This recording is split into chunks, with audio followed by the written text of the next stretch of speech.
This is the You Winning Life Podcast, your number one source for mastering a positive existence. Each episode will be interviewing exceptional people, giving you empowering insights, and guiding you to extraordinary outcomes. Learn from specialists in the worlds of integrative and natural wellness, spirituality, psychology, and entrepreneurship, so you too can be winning life. Now, here's your host, licensed marriage and family therapist, certified neuro-emotional technique practitioner, and certified entrepreneur coach, Jason Wasser.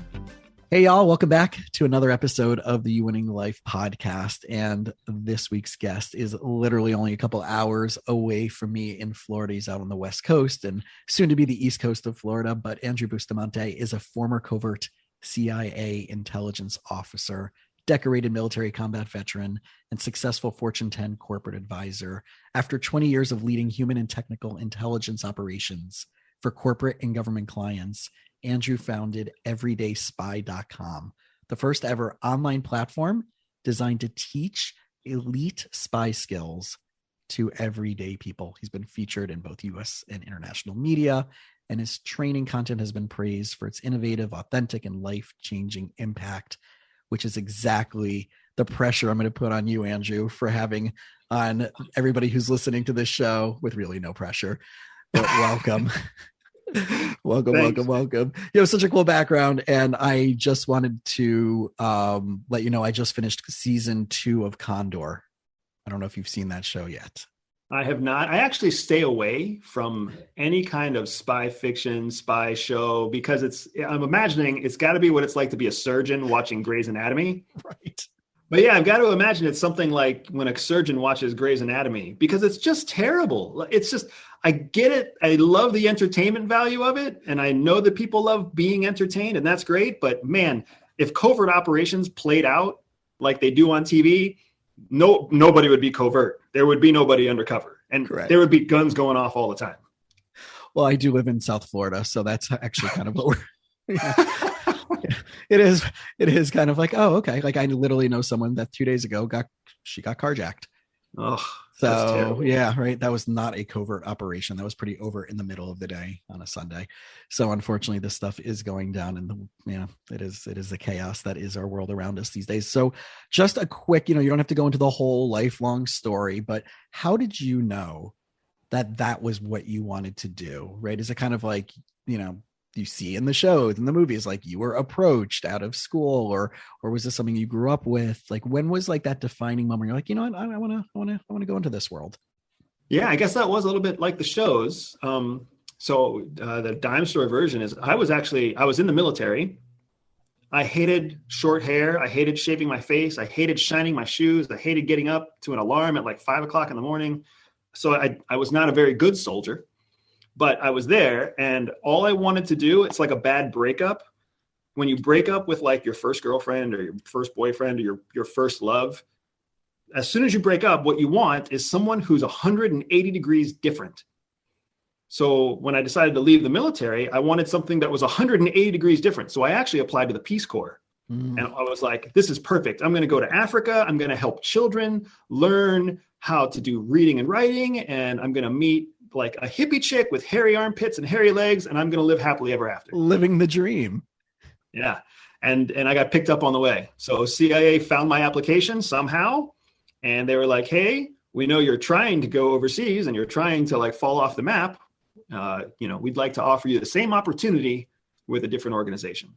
So what was that like? That like, wait, how do they know who I am? How do they know I exist? And going from that level of where your values were at that point, what were some of those thoughts that were going through your heads, about like the identity and the being in that world with the values that you wanted to now lead into? So it's a little bit embarrassing to admit to, right? But I think that people can relate. So I was 27 years old when I was approached.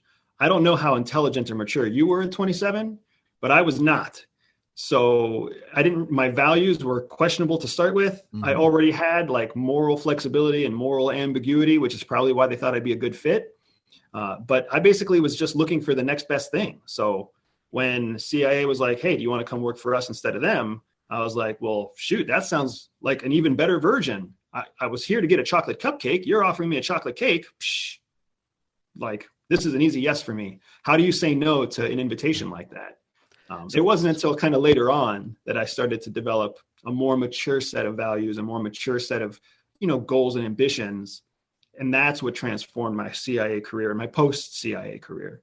But at 27 years old, CIA says, do you want to come? And you're like, you're going to turn me into James Bond. I'm going to drive a fast car. I'm going to have like the attention of every beautiful woman within 50 square miles of me. I'm down. And if she has hairy armpits, even better. Yeah. Could you please? Yeah. Right. Could you just add that onto the list? Add that onto the list. So going back into this moral flexibility, more ambiguity, right? It's interesting sitting here as a therapist and knowing, like we talked about before, that I have worked with first responders and those in service and Secret Service agents and all of these. There is no ambiguity at a certain point once you're in the process. So I love teasing apart these things that I don't get to ask often, but you brought that topic up, which is such a cool way of phrasing it, this moral ambiguity, moral flexibility. Where did that start shifting and start getting more clarified? Was there certain incidences that happened? Was there a aha moment? Was there kind of like, every day just gets clearer and clearer and all of a sudden you realize you're there? What was that process and journey like for you? Yeah. So I think your question's it's really interesting. And I'm going to start with my interpretation of your question. You tell me if it's the same that you're intending to ask. So I didn't look at myself. I never looked at myself when I was, pre-CIA or even at CIA. I never looked at myself as morally ambiguous. I always kind of looked at myself as, oh, of course I have morals, right? You don't lie, you don't steal, you don't cheat. That's something I grew up with in the military. You stay loyal to your family and, service before self and all that kind of like, partially mantra building, brainwashing stuff that they push into you. But there's a lot of cultural gravity to it too, and religious constructs that help define like, every life is valuable and the sanctity of human life and, following the 10 commandments or whatever it is that your faith set is. So I never thought I was morally flexible. I never thought I was morally ambiguous until I got to CIA and I started realizing I actually do have a hierarchy where morals and ethics become negotiable, right? So as an example, right? Do I believe in the sanctity of human life? Yes. But if someone is threatening my child, is there one life that I'll put over the other? Yes, absolutely. Now, most parents can relate to that. And most people wouldn't bat an eye and say, yeah, I believe that every life is valuable, but if somebody tries to hurt my wife, I'm going to hurt that person. So that in and of itself is morally ambiguous. Right. You can't, life is life. You can't treat two people different just because you have an emotional investment in one person that you don't have in someone else. If you're really comparing them life to life, you have an ambiguous situation there. It gets even harder when you are put in a position where your job is to protect something like a national identity or a national construct. CIA officers are there to protect American freedom.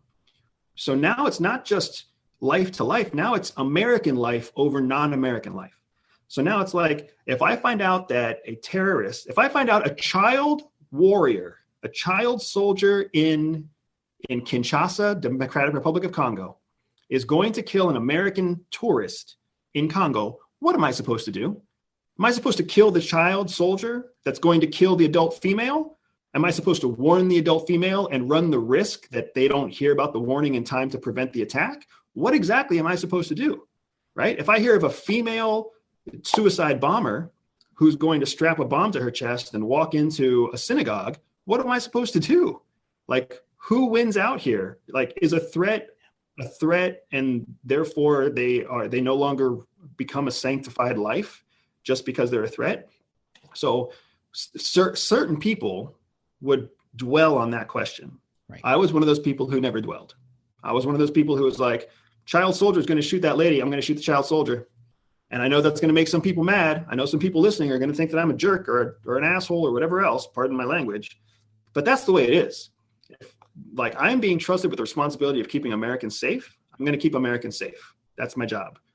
As a parent and as a husband, that's my job to keep my family safe. I don't think twice before I do it.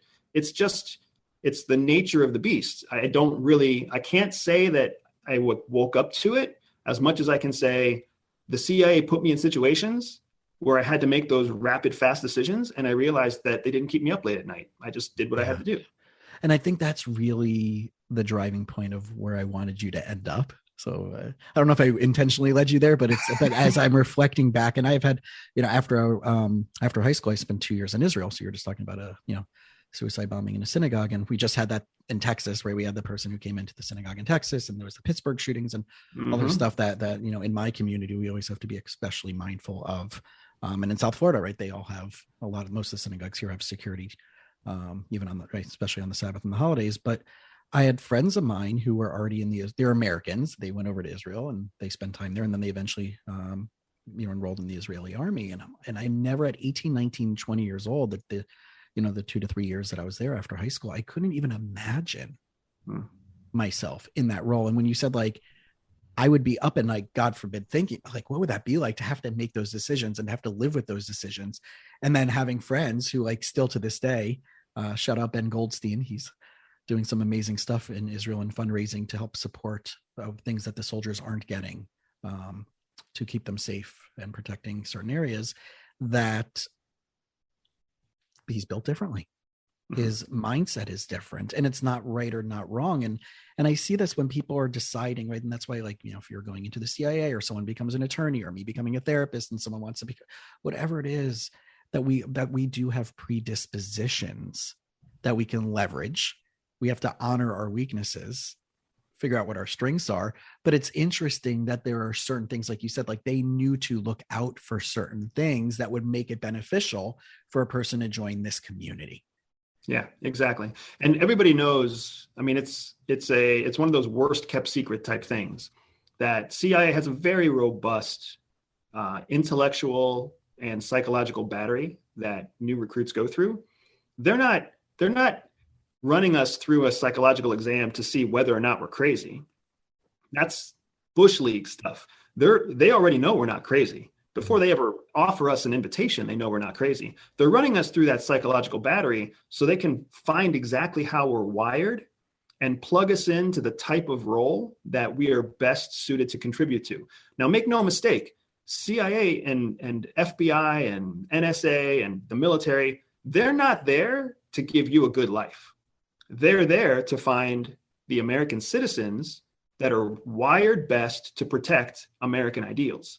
So they didn't care about Andrew Bustamante. Right. They just cared that I was wired a certain way that they needed at the time. And I was the right age and the right health and whatever else. So, they also exercise the same moral flexibility, the same moral ambiguity that they hire us, that they use when they hire us, right? They don't need to be wedded to us as individuals. We're disposable resources. And that's, every soldier out there knows it. That's what we're being paid. That's what we're being trained to do, to, if it comes to it, trade our life in exchange for protecting American ideals, American freedom.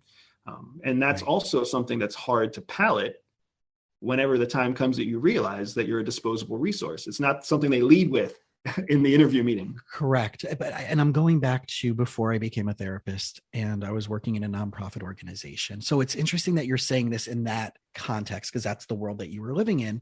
And I'm now relating it to anybody who works for corporate America, anybody who works for any type of job where they don't have any level of either A, ownership, stake, and influence on the decisions and outcomes of that company, business, or B, they're not getting incentivized within the system, even if they don't have that. The more you bring into it, the more you're going to get out of it. But I also remember a story where I was working at this nonprofit community agency, and the day that I realized even though I was on the executive team of this nonprofit, that me and the janitor were equally disposable and replaceable. So interesting that in that context that you're sharing it from that perspective, but they had their mission. And if they could have found somebody cheaper to do my job, they would have. But it wouldn't have been cheaper. And I also don't even know what the janitor of of the whole complex was getting paid. He might've been getting paid more than me, which is really interesting thing now that I'm asking myself. Right. And you would think with status and training and whatever it would be, I would be commiserate with higher pay, but maybe not. But it was interchangeable for plug and play. So it's really interesting that you're, in the context of where you're coming from, that it is for the mission, it is for the ideals. And yes, we have X, whatever, 100 million people in this country compared to other countries that don't have 100 million people. But where you maybe get the opportunity, you said, the idea of it doesn't mean you're necessarily going to have a good life. But I wonder, and this is, I guess, the split psychologically of people who are in alignment with all of those ideals of the mission of a, service, right, versus the people who have interest and curiosity and passion and think it's cool or sexy or whatever, and then start falling out of the ideal of alignment with that. Yeah. So it's funny that you kind of go down this road. There was an aha moment for me, but the aha moment had nothing to do with morality, right? Mm. The aha moment was when one of the first things, I was a covert field officer. That's what CIA hired me to do. And that's how they trained me. That's the exciting stuff that you see in the shows. You go to the farm, you live in a make-believe place, you don disguises and you work in alias identities and you travel, doing awesome things as people that aren't real. When one of the first things they train you to do is to recognize the truth about how human beings interact. And the truth, whether, we were talking about passionate people or people who have alignment that doesn't quite fit, whatever else, the truth doesn't go well with everybody. There are plenty of people who reject the truth when they hear it. And there are plenty of people who will reject this truth when they hear it. But all human relationships are transactional. That's what they are at their core. Correct. They're a transaction. If you are engaged in a transaction where you don't get something of value, that's how you end up not staying in a relationship. If you are in a relationship where you feel like you are transacting and getting more than what you give, then that's the relationship that you invest in and you stay in, right? It's built into our very core beings because it was a survival instinct back when we were when we were a newly formed race of human beings. That was how you survived. Nobody would go hunting for the gigantic, woolly mammoth that you would only, catch once a year because they know you'd starve to death. They would invest in hunting like, critters and little rodents or whatever else you could catch quickly. That's just evolved now into the same thing in human relationships. And once you understand that context of human relationships, that everything's transactional, the next logical step is to start to manipulate the transaction. Whether it's in the workplace, that's what we do now. Like my company, Everyday Spy, teaches people the truth of human relationships and how to leverage those human relationships in a way that maximizes the transaction in your favor at work, in business, in personal relationships, in familial relationships, whatever it might be, because you start to recognize that if you can invest in a relationship that brings you exponential benefit, if you do that in a way that brings the other person exponential benefit also, then everybody involved in the relationship, just their opportunity increases, right, their net wealth increases, their collaboration, their happiness, it all just goes through the roof. And that's what CIA taught us how to do, was to maximize collaboration, maximize human relationships for either the purpose of improving operational success in the field or improving success collecting intelligence against a target. It all boils down to human relationships. It all boils down to transaction. That's the facts of it. So using the word target, right? And I would take it, a target in that context would be a negative, right? That thing is a negative that has to be eliminated, right? Would probably be one of the technical terms, versus a target that we have in our day-to-day life that could become a goal, that could become something we want to accomplish. How can we look at that? So someone who's listening to this and they're driving along and listening to our conversation and saying like, there's something that's in their life that needs to be different, a target. And how do they first identify what that is? And how do they, usually we go into binary thinking where we got to move the rock versus what are the 50,000 ways we can get around it, right? I remember, it's funny, the second reference to Israel, the school that I went to for the 2 years that I was there was on the top of this mountain hill. I don't know, hill mountain, whatever you want to call it. And so when you go into the front of the building, it's on the top of that hill. But when you go out of the kitchen, you're down a layer as the, as you go around the circle of going down the road, it was a layer down, like a, and guys in the middle of the night used to sneak into the kitchen to try to take some hummus and some, whatever mayonnaise and ketchup and whatever else they can, schnitzel from the kitchen. And I remember the head of the school pulled everybody aside and he's like, don't defeat the purpose of the lock. I don't care if you can climb under the foot, the 6 inches, if you can limbo under it or you can climb over it, don't defeat the purpose of a lock. Sarah's a sign. So I'm wondering, how can we start thinking differently, about a target and practical application of how you would maybe start using this when you're working with people? Of you see this thing as a negative, bad thing, but here's what you can do with that. Correct. So that's there's a couple different ways, right? So first, you aren't incorrect in your terminology, right? Targets are negative. Targets are not positive things in our terminology.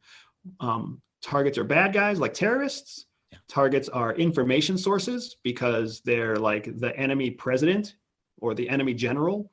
They're not positive things. They're things that threaten us. They're things that threaten our objectives, our ambitions as a nation, as an intelligence service, whatever else. And the same thing is true in everyday life. A target is something that threatens your success, your ambition, your goals. That target can always be flipped into something productive rather than something destructive. So for example, if you're trying to live a long, healthy life, gaining weight is destructive. So you've got to turn that into something productive. So the target no longer becomes, I need to lose weight. The target becomes, I need to gain fitness. Mm-hmm. I need to get in shape. When you would treat a target like it's negative, you build a relationship with the target that is equally as destructive as the target itself. So one of the things that was always very interesting to me was anytime I had to target a terrorist, when you're talking to a terrorist, when you're negotiating terms of payment or transactional exchanges of information with a terrorist, it's very easy to go home and feel like you're a scumbag, right? Like as a very simple example, many of the terrorists that we've come in contact with are pedophiles, mm-hmm. and their addiction, their need is something in that pedophilia realm. Well, if a terrorist is a pedophile and they're trying to gain access to some pedophile website in Europe, right? If we have the means to help them gain that access, we have the ability to give them a connection from the middle of unknown Pakistan to the internet, and they use that to connect to some server that's outside of the United States, right? Do you give them that access in exchange for terrorist information that keeps American lives safe? Morally ambiguous, morally Correct. Difficult question, right? However, no matter where you land on the moral scale, when you're having that conversation with an ISIS member, you feel like a dirtbag unless you choose to look at it a different way, right? I'm not helping a dirtbag do dirty things. I'm in contact with a threat to America that if I can control this threat, I can turn it into something positive. I can keep hundreds of American lives safe. I can keep soldiers safe who are operating against ISIS. I can keep allied members safe, British and Australians who are also operating against ISIS in this region, right? Oh, there's so much positive that can come when you reframe the target from something negative to something positive. The same thing happens in your everyday life. I need a new job. No, your job is not the problem. You want to make more money. What skills inventory do you have that can help you make more money? I need to lose weight. No, you don't need to lose weight. You need to gain more fitness. You need to improve your endurance. You need to improve your cardiovascular health. You need to improve your diet, right? It's not, gaining weight is not the problem. Your low-paying job is not the problem. You're having fights with your spouse. Your spouse is not the problem, right? Your spouse isn't someone you need to divorce. What you need to do is find a way to communicate in a way that helps you rediscover the person that you fell in love with in the beginning, right? Every target can be flipped on its head to turn into something productive. Then you don't feel like a scumbag every night you go to bed with the woman that you fight with. You don't feel like a scumbag every time you collect your 2-week paycheck and it's less than you expected. You don't feel like a scumbag when you look at yourself in the mirror and you see a few extra pounds around your waist. Correct. And I see that on a day-to-day basis with my therapy process with my clients or my coaching process is The problem isn't the problem. It's your belief about the problem. That's the problem. So it's not that issue X is what we have to address. It's your beliefs and meanings and values behind what supports issue X being a problem. And if we can change that, that's really where the magic starts to happen. And I a lot of times that people come in like, well, this is the issue and this is the issue. I'm like, that's really not, but that's what you've been believing and leaning into for X amount of years.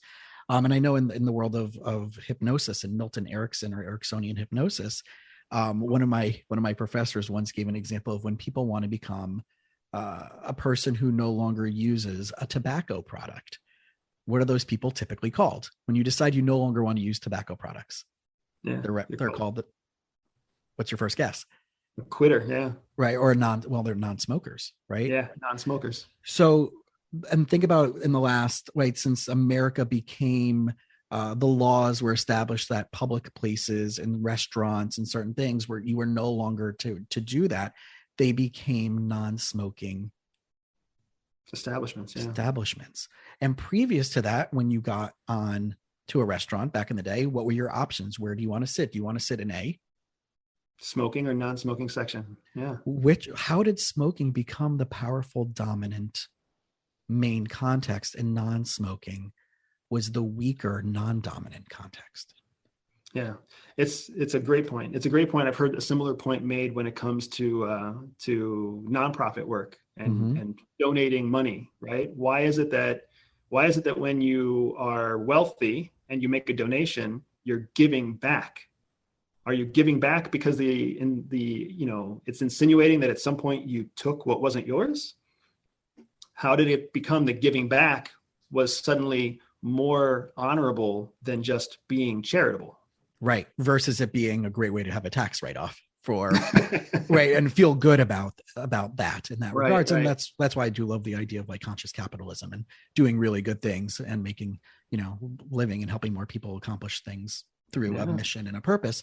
But I love that because especially when I'm helping people figure things out, it's the professor went on and say, well, there's a difference. What happens if we started calling things, well, you can be a lung polluter or a clean air breather. Right. So as opposed to smoking and non-smoking, again, why did smoking become the dominant? And non-smoking became became the non-dominant, but why not shift your paradigm the way you're talking about of no, it's not about smoke. Because even if you quit, even if you're no longer doing it, your whole identity is still in relationship to not doing that. Right. Exactly. Right? I'm a non-drinker, I'm a non-smoker, I'm a non-whatever, right? So your identity is still bound up and wound up, to this link. And I wonder when we start thinking about goals, when we start thinking about habits, when we start thinking about successful mindset, the languaging alone is one of the most powerful things that we have to recategorize, redefine, reuse different words that we've ever used before that are more expansive than only leading us back to the same negative outcome that we're afraid of falling back into. Yeah, absolutely. And it's interesting because, and I don't know how you'll react to this kind of, lesson that we were also taught. But one of the core elements that we're taught when we go through the agency training and when we execute our operations in the world, it's that not everybody's equal. I get it. Everybody wants to be equal. And we say we want equality when in fact we don't want equality. What people want is fairness. They want fairness of opportunity. Right? Equity. Yeah. I am not ever going to be white skinned. I am never going to be black skinned. I am never going to be a woman. I am never going to be gay. I don't want to be equal with things that I'm not. I just want a fair opportunity across all the different subdivides. I want fair opportunity against someone who has more education than me and fair opportunity against someone who has less education than me. What we really want is fairness. But the reason I bring that up is because we talk about people in my world, we talk about people as inherently unequal, which also means they are not equal in terms of the return on investment in the transaction of human relationships.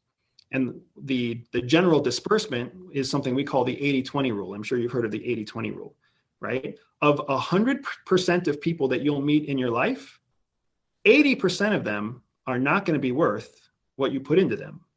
20% will be a return on investment. Right. So everything we do in human operations, in intelligence work, and even now in business, we ruthlessly try to find the 20% that yield a return. And we try to limit the losses of the 80% that will not. So in business, what I teach a lot of my business folks is, hey, look, recognize that 100% of the people your business touches, 80% of who your business touches, they're never going to buy from you. So if you're spending ad money, if you're spending time shaking hands and high-fiving and having free consultations with the 80% that will never buy, you're wasting your efforts, you're wasting your time, you're wasting your resources. Instead, find a way to intentionally target the 20% that will buy, and then hyper invest in the 20%. Because even that 20% will break into another 80-20. 20% of people who buy from you, 80% will only buy from you once. 20% will buy from you multiple times. Right. So it's really a fascinating concept to apply outside of CIA to my personal life, to the personal life of my contacts, my peers, my clients, to my professional life and the professional life of my clients and my peers and my colleagues. And it's a different paradigm that a lot of people are uncomfortable with, because they still think incorrectly that what we want is equality. Everybody should be worth my time. No, I'm sorry. Right. They're not. Everybody has worth in their own unique way, but it doesn't mean that you have to be that person doing that or connecting with it. And I love seeing this, especially from my therapist, right? Like, I have to work this many hours, or I can only charge this much because I have to help. Well, why does it have to be you? Yep. Right. Are you the absolute best person to be getting in front of this person, versus is there someone else who's better to serve that and let them have, right? It doesn't all have to be chaos. And that ties into Dr. Patrick Gentempo wrote a book called Your Stand is Your Brand. And it really is about putting out your line in the sand with your brand, with your identity, with this is who I am. Like, literally just present, this is who I am. Yeah. You don't need to find out. I'm going to tell you exactly what I believe. I'm going to tell you exactly what my business is about. I'm going to tell you exactly who I want to work with. I'm going to tell you exactly what it costs to work with me. And you're proactively eliminating that 80%. So I remember there was one of my business conferences that he was speaking at, and immediately I changed my website and I put a line in the middle of my front page of my website, and it says, if you are calling around from therapist to therapist, we're probably not for you. Yeah. It's exactly the thing that we're all looking for. It's fairness. You are stating a very fair expectation right away. That's what we want. We don't want to be equal. A woman doesn't want to be treated like a man. A man doesn't want to be treated like a woman. An old person doesn't want to be treated like they're 7. A 7-year-old doesn't want to be treated like they're 97. What we want is fairness of opportunity and fairness of opportunity. So when you put up front, I'm not a good fit for you if, that's fairness, right? Like it's the same thing that I've been doing it the whole time that you've been interviewing me, right? People aren't going to like what I have to say. If you don't like what I have to say, you're not going to want to talk to me. But if you're still listening to this podcast and you like what I'm saying, you're part of my 20%. Mm-hmm. So why would I don't want to trick 80% of people into looking at my website. Just save me the Google traffic. Just, don't unsubscribe from Jason, but don't subscribe to, or you could unsubscribe for me. That's okay. It's okay. Right. Cause there's podcasts that like are philosophically not even my ideology that I listen to. There's people that I read that are not my ideology that I think that also goes back to curiosity. Oh yeah. It also goes into, right. And this is where we were maybe 10, 15, 20 years ago versus the polarization of where we are in 2022. And it's so great. And like, so last night I was working through, trying to find a resource for one of my clients about, a certain psychological disorder. And I don't work in the practice through my lens of, I don't work with mental health issues. I work with the worried well, the proactive. You have to be willing to do the work. You're into integrative and alternative medicine. You're entrepreneurial minded, even if you're not an entrepreneur, right? You're invested in lifelong personal growth. But I was trying to find a resource for someone regarding narcissistic personality disorder. And I found this really good YouTube video. Here are the 14 things that are. And I'm like, Jesus, like, this is crazy. Like, how can someone not listen to this? Even if you voted for a particular person and you like the philosophies in the macro, not say that, what about the dangers? What about the dangers? And I'm not saying that there are not people like that on the other side of the political fence too. Humans are humans, and it doesn't matter which way they have an agenda. But to understand the dangerousness and to be able to be receptive to new ideas, to be receptive to opposing ideas, limits. And when you were talking about that, well, if people don't like it, they can go. And I would say to those people, well, what's so scary about hearing Andrew out? What's so scary about hearing Joe Rogan right now? I mean, like, I don't agree with a lot of what he says, but why, on one side, why do we have to take everything he says so seriously? And on the other side, we have to shut him down. Right. We have to shut him down, or, like and I don't agree with a lot of what he says, but that we're losing leverage by polarizing and isolating ourselves. And now we're making each other terrorists to each other. And that's just not good for humanity overall. Yeah, it's a hyperinflation of that survival instinct, right? The fight or flight. Correct. Instead of us recognizing, like, you have the ability to pick your own fight and pick when you want to run away. Instead, we've gotten into a habit of exporting that responsibility onto someone else. And a very common theme that my clients bring to me is they tell me, look, Andy, I want to be in control. I want to be the one that decides. I want to be the one to take care of, myself, my ambitions, my family, my needs. I don't like that information is being censored from me. I don't like that the news is incentivized to use alarmist rhetoric to get attention. Right. I don't like everywhere on all sides that the world is being kind of twisted to get a predictable outcome out of me. How do I bring that back into me? And it's been a fantastic place to build a business, because those are all the skills that CIA gave us. CIA gave me and my wife's former CIA too. Mm-hmm. It gave us the skills to travel the world. And no matter where we lived, no matter what the information was around us, no matter what was happening, we made our own decisions, practical, operational, tactical, relational decisions. And we knew what the outcome was going to be because we could control it. We could see through the noise and kind of get to the meat of whatever was happening. And it's a sad situation, like you said, when you run into somebody who's just overwhelmed by the noise. Yeah. And it brings me into this topic that I wasn't even thinking about asking you, because I know we want to spend some time talking about the myths of real life that we're sold, and then when it happens, it doesn't happen, and we're going to get there. But what you just brought me to is the idea of like community tribalism, that right, whether it's in the armed services, the armed forces, or the non-armed forces, the clandestine stuff, or communities or religions, or right, that we are by nature tribal. Yeah. And another, right. And and maybe this does tie in to what we're going to go into next, but the idea that anything that is not us is dangerous or at risk or a target, right? Or we're a target to them. So how from your experience, from your wisdom, how do you balance the positiveness of tribal mentality, and what are the risks of that, and how would you leverage it to mitigate the risks to make it more successful or positive? Yeah, absolutely. So this is a fantastic topic. Tribalism is what kept human beings alive.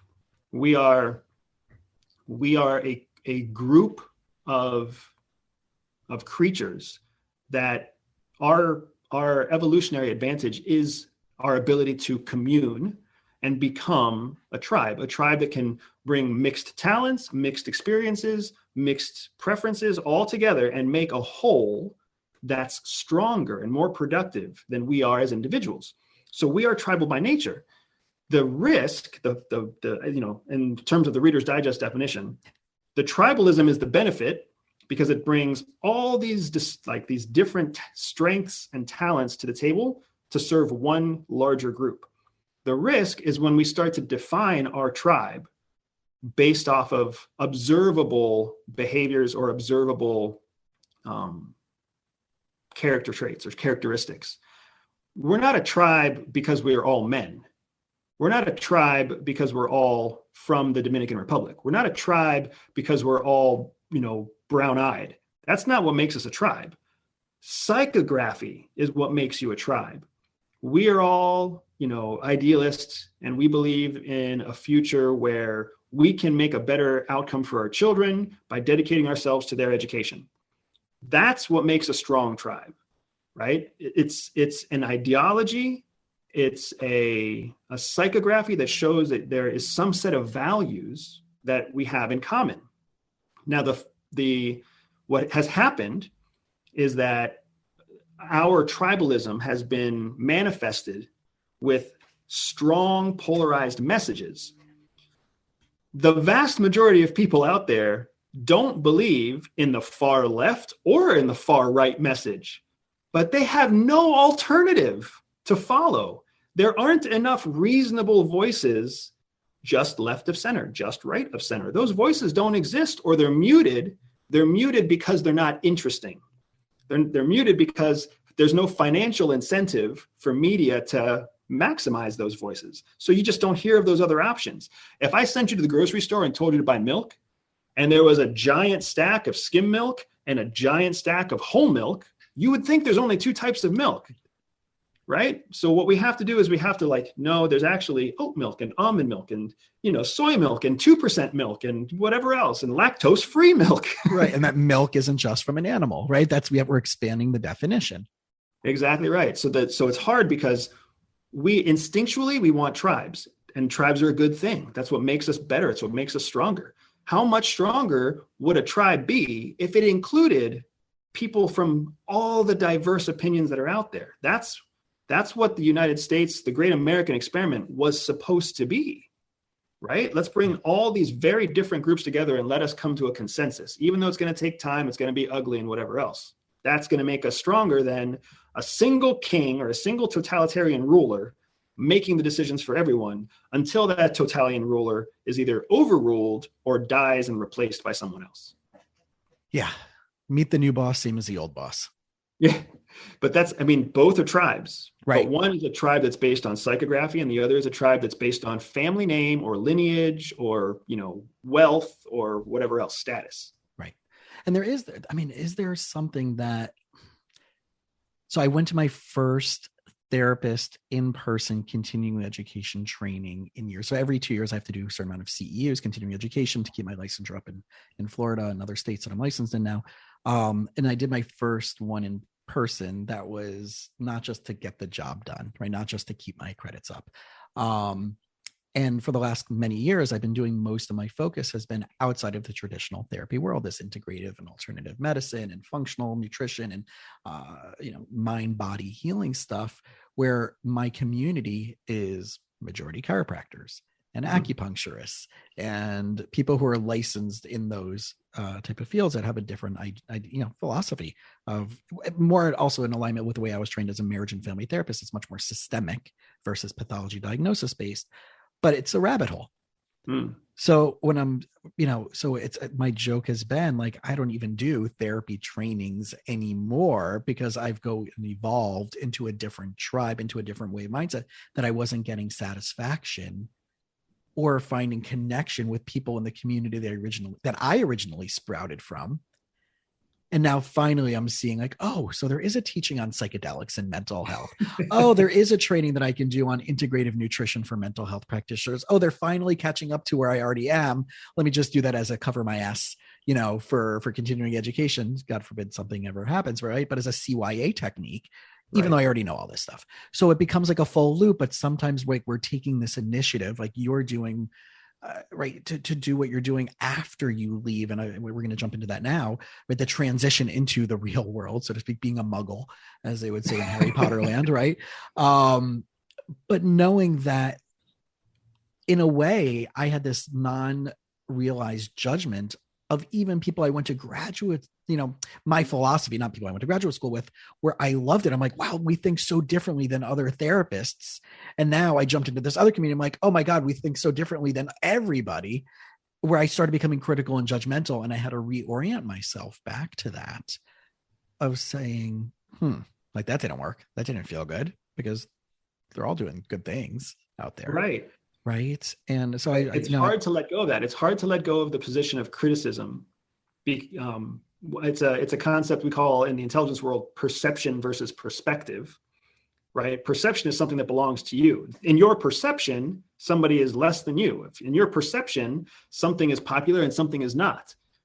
Perspective is much different. Perspective means you gather information from multiple points of view, and you look at things with more data and more experience and a wider range of input points. Right. When you have perspective, you immediately have an advantage over everyone who's operating from a point of limited perception. And I think that's what I realized coming out of that training, which was an amazing training, but it was a skill set, but it wasn't a community. It wasn't like we're here to build, like, in other words, this is one vertical. It's not a macro, it's a micro, right? It's a way of doing something differently when it applies to working with couples, but it wasn't a community. Right. It wasn't like, and here's what else we believe, and here's what else we believe, and here's what else we believe, and here's our values, and and if you're in alignment with that, now we have culture around that. And I realized for me, culture of something, like you were talking about before, is incredibly important for me as a human, incredibly important for me as a healing practitioner, as an entrepreneur, that the culture is equally important to not just the skill set. I can get a skill set online. I can get a skill set talking to you, I can get right. But then the culture is what happens after that.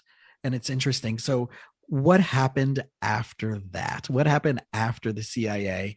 The stuff that, like, people talk about, they're like, oh, this is going to be great. Getting married, going to be great. Having kids, going to be great. Living in the real world is going to be great. What was that stark difference, and things that you learned and things that you've had to deal with since then? Yeah. So I think like a lot of people, you are tempted to leave one place thinking that the grass is greener on the other side, thinking that everything is going to be better, thinking that everything is going to be, different. And then what oftentimes happens to you is you jump in on that other side with this unrealistically high expectation of optimism. Like, oh, the money's just going to roll in because I opened a business. Like, my wife is forever going to be like, doting over me because, I put a ring on her finger. My children are going to wake up every morning wanting to hug and cuddle with me because I am their loving father. Right? And you start to think these things in your mind's eye. And when you seek counsel from others, you talk to other business owners, you talk to successful business owners, because guess what? You don't ask your opinion. You don't ask the opinion of people who have failed in business. You ask the opinion of people who have succeeded. You don't ask the opinion of divorcees when it comes to marriage. You talk to people who are married. You don't talk to people who have no kids when you want to talk about kids. You talk to people who have kids. So you're limiting your information to people who you want to hear from. And then you're falling into this echo chamber where they're giving you the information that you're trying to get. Confirmation bias.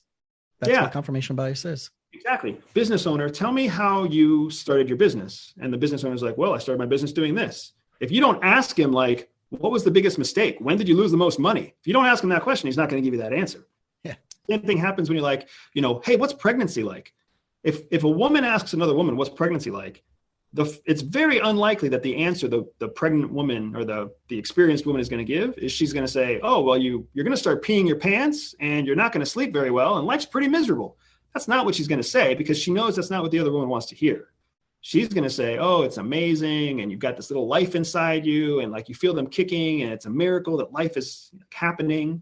And then what ends up happening is, over months of having that positive echo chamber, then you start to build that same unrealistic optimism, and life slaps you in the face when reality hits. Yeah. And I realized that in hindsight, as we had kids and as my wife and I were married, and as we started our own business, we were learning the lessons the hard way because we didn't have a network of people who were telling us the hard truths. So now, without those hard truths, you're learning from the school of hard knocks on your own. You're learning from, books and sources that have been indexed as complete and accurate instead of just biased opinions from people.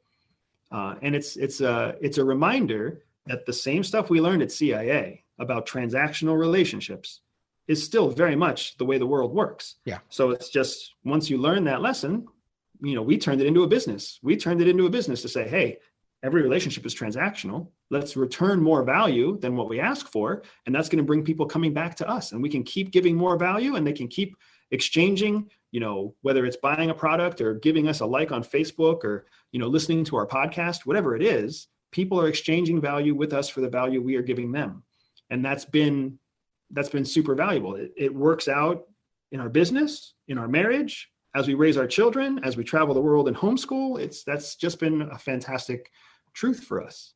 And it's interesting when you said like, what's pregnancy like, or what's building a business like? The one word that screamed at me in my head that could be asked differently is, what was it like for you during your pregnancy? Right? Because we have this macro micro dance. Of course, we always want to present we're generally, want to be favorable and likable. So therefore we're not going to go into, well, let me tell you, I did shit my pants every, 2 days, and I peed everywhere whenever I laughed for the next 10 years after I had my child. Right. And I had to go get that adjusted every few months. I have to go back to the doctor to get everything tightened up. Right. No one's going to right. That's not favorable in someone else's eyes, versus asking someone, what was your experience like? And then adding the questions like you said, and what was the most difficult thing? What was the most challenging thing? And it's funny that I remember sitting on a panel years ago for the local Broward Association of Marriage and Family Therapy, and it was on a private practice thing. And they were talking about the 6-figure practice. That was a big deal. The 6-figure practice, $100,000 a year as a therapist. And they were talking about like, here's what you do in here. And I'm like, if we have if you're making 6 figures as a therapist, that means you're not bringing home 6 figures as a therapist. If your business is making 6 figures, you're making after taxes and after the way you want to write stuff off. So you're not paying all the crazy taxes. You're making $35,000 a year, $40,000 a year, but you have to do your case notes, and you have to do this, and you have to do your liability and your continuing education. Get a job at Starbucks and make the same stuff. Yeah. Right. You want to talk to people all day. Yeah. Right. So it's context of everything and that's when I realized, I'm like, wow, I really don't want to get business advice from people in my own field. If that's the mindset of, we got to have this 6-figure business, but really it's what can we do to offset, and really only end up with $30,000 a year. And I'm not saying everybody's like that, but there was that old school idea and that old school mentality where now, about a month ago, I have a buddy of mine, he's been on a previous episode, Matt Monero, and he owns an incredible company that he started in his 2-bedroom apartment. And it's in fleet financing for big rigs and trucking, and it's radically successful. And I put my financials down on an email, stripped freaking naked financially. And I said, where am I? How am I doing? What do I need to do next? But I'm not going to do that to anybody else in my field, kind of playing in the same levels that I'm playing at. I want someone who's doing 50, 80, 100 times, probably more, 1,000 times better than me. Right. Those are the people you learn from, right? That's the people, right? So I feel like we have to learn to ask different questions than what we're typically asking, like you just said, that phraseology of, right? And so when you're working with people, like what would be, in that example, right? So if you're talking about parenting, you're talking about family, you're talking about business, what are some of the other maybe myths that you're trying to bust in a healthy way to get them to see differently so they can become more successful? Yeah. So a big one. So the biggest one is the transactional relationship piece. If you can understand that relationships are transactions, then you understand that life is relationships, then you understand that life is transactions. Then it's about understanding what is a transaction that is of value to a person. What you value is not the same thing as what I value. What two strangers that we meet today at the grocery store, they're not going to value the same thing. So there's a methodology to actually assess and understand what people value differently, just based on how you talk to them, how they carry themselves, right? You can observe somebody for 10 minutes or 10 hours, and you'll start to collect information, collect intelligence that helps you determine what they actually value. And then once you understand what they value, you understand how to frame your transaction. So a lot of that has to do with that idea of perception and perspective. If you go into a conversation thinking about yourself, you're completely blind to what the other person values. If you go into a conversation with perspective on your mind, then you're observing the other person, right? Like, what are they wearing? How are they carrying themselves? What kinds of questions are they asking? What terminology are they using? What level of vocabulary are they using? And this is all assessment information that you can use to create an influence tool we call deliberate dialogue. Now you have all these tools. You have informational superiority over the opponent because you know that your opponent, 80% of 100% of people, 80% of people are going to talk to you from a position of perception, not perspective. Yeah, I have this huge grin on my face. So those of you who are not watching the video version, you're only hearing the audio. I have this huge grin on my face while Andrew's talking. And I got a Facebook message from someone I connected with during the pandemic, and they just got their doctorate and they're starting their private practice and they're doing coaching with parenting. It's really, really wonderful person. Really, really, really wonderful person. And I got a spam I want to talk to you, set up a time for 5 to 10 minutes that I know went out to everybody in their network. And then I got a voice note when I woke up, and this person is lovely. And they're just so new to this that like, I would have done the same thing. Like, hey, like, you know, I'm doing this thing and I want to like, see if there's anybody so you can be a referral source for me. And I listened to this at 7 o'clock in the morning. And I'm like, oh, and hi, how are you? And what's going on? And tell me what's going on in your practice. And what are you looking to solve right now? And I know when we had this conversation, we talked about X, Y, and Z a year ago. And I've been thinking about that, right? In other words, it was a very one-sided thing. So of course, like, I think this person is a lovely human being. And of course I want to think about how I can help them. And my debate is like, do I write back like, hey, can I help you recraft what you just did so you don't lose out on opportunities? Because I want to be mindful enough and loving enough to say, like, if I was a little bit more of a dick, I would have just deleted your message. Yeah. And went on with my day. It's one of those points, right? It's another point of moral ambiguity, right? Do you help the person because you feel obligated to help the person because that's who you want to feel like in your heart?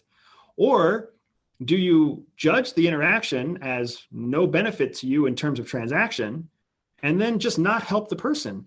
Or even worse, do you reach out to the person and say, look, this is jacked up. I want to help you, but you're not worth my time unless you do something that helps me. So let's talk about how you can help me so that I can help you. Right? It's very, very difficult. And there's lots of people out there who are broke and stressed and unsuccessful because they give all of their time to people who don't offer them anything in return. And then there's all these other people that we love to judge and hate and point fingers at, and media loves to criticize them because they make everything about a transaction that they can focus on their own significant financial benefit, right? What we're missing is that all we're looking at are the outliers. We're just looking at skim milk and whole milk. There's a whole milk section in between where transaction becomes healthy, capitalism becomes, something that is constructive and, helpful. And there's human existence between the two polar opposites. And that's where we can all thrive. There's plenty to go around, plenty of opportunity, plenty of money, plenty of success, plenty of health, if we just learn to act as a tribe that is constructive instead of destructive. Right. Because going back to my compassion and wanting to help and not feeling obligated, but like, I think the real reflection is how many times did I do that before someone guided me or called me out, or it wasn't working enough where I had to be willing to do something different. Right. So if this person hasn't yet had the opportunity, of course I went into judgment mode right away, because that's what we do, right? That's our reptilian brain, is survival instinct. F them. What am I going to be? Okay. Why am I going to give them time, effort, and energy? But that's not who I want to be, right? So that's the pivot I had to make it, whatever time it was this morning, and say like, hey, like, okay, so now I want to respond to them and be like, I'm so glad you reached out to me. I know I'm really, congratulations on your new practice. And this sounds so cool. Are you open to having a conversation about the message that you sent that may not be landing well, where many people might not respond to you. Many people might not be willing to give you a referral because of the way that it's, and go in from that perspective and really offer that, because, hey, here's something I've learned. Here's something I heard in your message that kind of triggered me, but I want to give you this back. Not trying to sell anything. I just want to help you be more successful. Yeah. So I think that's kind of where, and I keep going back to like everything day to day that we're just going through, or it's, well, I'm done with them, or right. Every side, even the side that says we hate cancel culture, has cancel culture. They're doing it. They did it 2 weeks ago with Maus, with the book right about the Holocaust. That was Art Spiegelman's. I don't know if you've ever seen this book. I mean, a book that I read throughout elementary school and middle school over and over again. It was actually Art Spiegelman was a childhood Holocaust survivor, and he made a comic book that put different the Polish community were this animal, the Nazis were this animal, and the Jews were this animal. So the whole thing is a graphic novel about his family's Holocaust story, and it was just banned, I think, in Tennessee. Wow.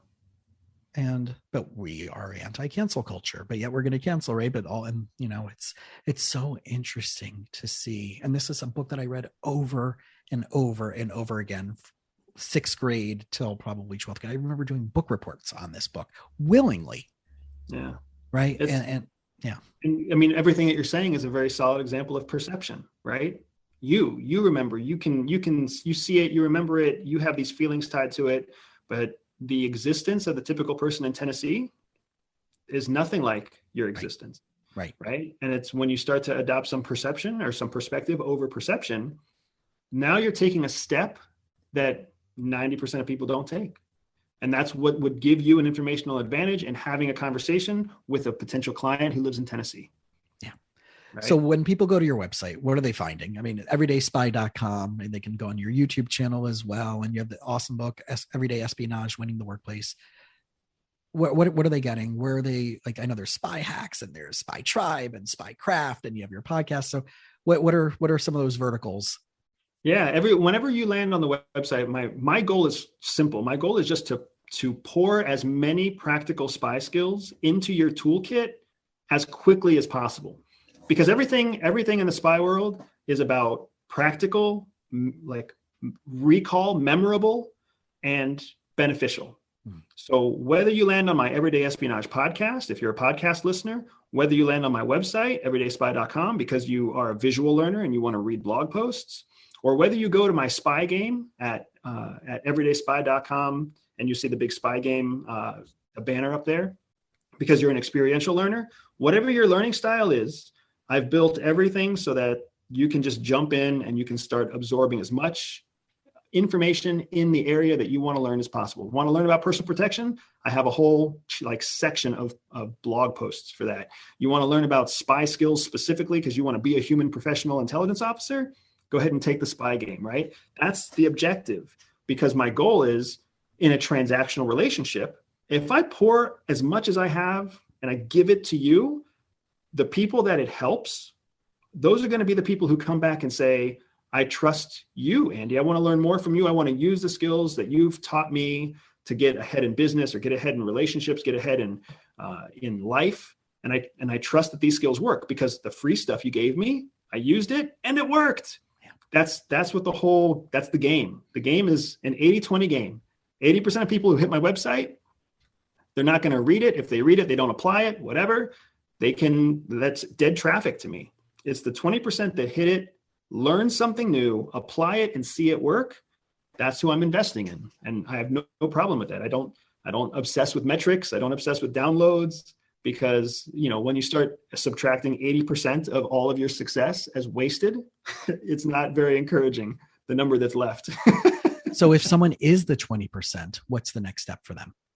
So there's lots of options. So if someone is the 20%, then they get to choose whether they want to go down a path of self-guided training. And I've got a number of master courses. I've got ebooks. I've got free reports, and they get to go down that road through my shop page or through my newsletter, through my podcast, and they'll get introduced to all sorts of digital self-serving, self-service, training. Or if they want to go through the experiential model, then I have live events that they'll also be introduced to through the podcast, through my newsletter, where as I host events around the country or around the world, they'll get invitations to be one of the first to book a spot. I'm actually hosting 3 events in the next 5 days, because February is a very busy month for me generally. It's just the weather's great in Florida. People are looking for an escape from the north. And what better way to spend a day than come be a spy with me, right? We teach you spy skills and how to apply them in everyday life, how to apply them to get your business ahead, to how to use surveillance skills to keep your family safe, or to stay one step ahead of the competition in the marketplace. People can really, really invest in themselves by coming to participate in my live experiential events, because they basically take 2 weeks, 3 weeks, 8 weeks of training that I had at the farm, and they condense it into 2 days. Cool. Right. And you walk away with a completely different life, a whole different point of view that you never thought existed. Incredible. So if you're listening and you have any inkling of this, is like as excited as I am to do this, and I said before, I just finished watching the show Condor. For some reason, I always love these espionage and government stuff, and I'm not a conspiracy theorist, and I'm not I just find it so the psychology behind everything I find so fascinating. So guys, everybody who's listening, right? everydayspy.com.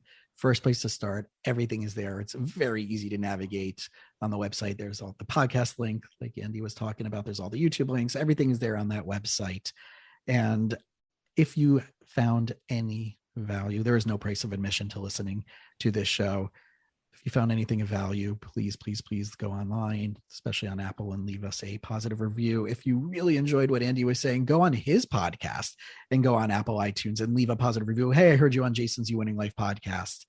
Even there, and that would bring so much value in return just for 45 seconds of taking that effort. And, if you found it, or share this episode with someone who you think this would be super cool with. So Andy, oh man, there's so much more we can talk about, and so much. I'm hoping that there could be a round 2 in the future of now going into the day-to-day of like, right, here's the stuff you did, and then going more into like, okay, so now I'm a dad, and now I'm a husband, and now I'm like, I really want to hear like more of those tangible stuff that we just started dabbling into. But I want to leave a little bit of a teaser for people out there, and so they can get more from you from your website as well, and from what you're having to offer in the world. But thank you so much for the time today.